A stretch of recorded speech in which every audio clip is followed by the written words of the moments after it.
السلام عليكم، مرحبا بكم في فلاش 24 اللي كيتعلق الموضوع ديالو بالقطار القادم من فاس الى مدينه وجده. المسافه هي تقريبا 300 كيلومتر. عدد الساعات 6 الساعات. كثيره بزاف. علاش كثيره بزاف؟ لان القطار من قبل ما يوصل لفاس، يعني من جاي من اتجاه تاع الدار البيضاء الرباط الى فاس، كاين جوج ديال السكات مصاوبين مزيان. كاين القطار كيتمشى بالكهرباء. منين كيوصل لفاس كتحس بالاهانه، كانك غادي تخرج من المغرب وغادي تدخل لمغرب اخر. علاش؟ لان كيبدلوا له الراس، وشي خطره كتخصك تغير القطار، وكيقلعوا داك ديال الضوء وكيديروا ديال الفحم وكتمشي. فاش كتمشي الطريق، كاينه طريق وحده، طريق سكه وحده.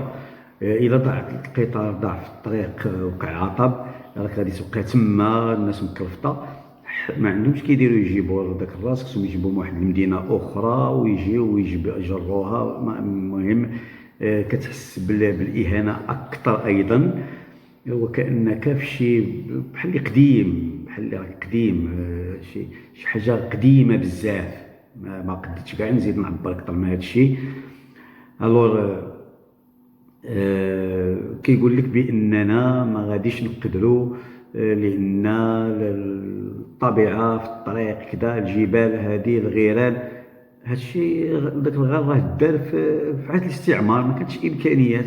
ودابا ما تقدروش ديروا سكه اخرى 300 كيلومتر. 300 كيلومتر راه ماشي شي حاجه اللي كثيره زعما على دوله. على دوله عندها السياده ديالها وعندها، نقولوا حنا مواطنين في ديك الجهه، حنا مواطنين، راه حتى حنايا باغيين نستافدوا من الخيرات ونستافدوا من الميزانيه ديال الدوله. هذا راه مرفق. تقول لي ما كيجيوش الناس بزاف، ما كيركبوش المسافرين، ما كاينينش، لان نتوما دايرين التنميه في الجهه الغربيه ومخليين الجهه الشرقيه مهمشه. من مساحه الارضيه كبيره بزاف، ما دايرينش فيها معامل، ما دايرينش فين الناس تحرك على داك الشيء. الناس ما كتشدش التراب، وزائد هذا الشيء راه بالسيف ما تمشيش في القطار، لان 6 السوايع راه بزاف. 6 السوايع راه بزاف بزاف بزاف. على اي، المهم قبل فاس كتجري القطار كيجري 130 فما فوق. ولكن من فاس حتى لوجده يلاه كيجري ديك 90 كاع. الا وصل ديك 100 في بعض الاماكن، ما في بعض الاماكن راه ما كي والو كاع، كيتوقف تقريبا كاع في شي اماكن. على اي، رحله صعبه. وهذا الشيء علاش راني جبدتو، عنده علاقه الاعياد ملي كيكون الاكتظاظ. وهذه راه من الرباط حتى لفاس على راس كل ساعه كاين قطار، ولكن من فاس حتى لوجده غادي تلقى 4 ديال القطارات ولا 3 في النهار كله، بدوك اللي جايين من طنجه واللي جايين من اتجاه تاع الرباط.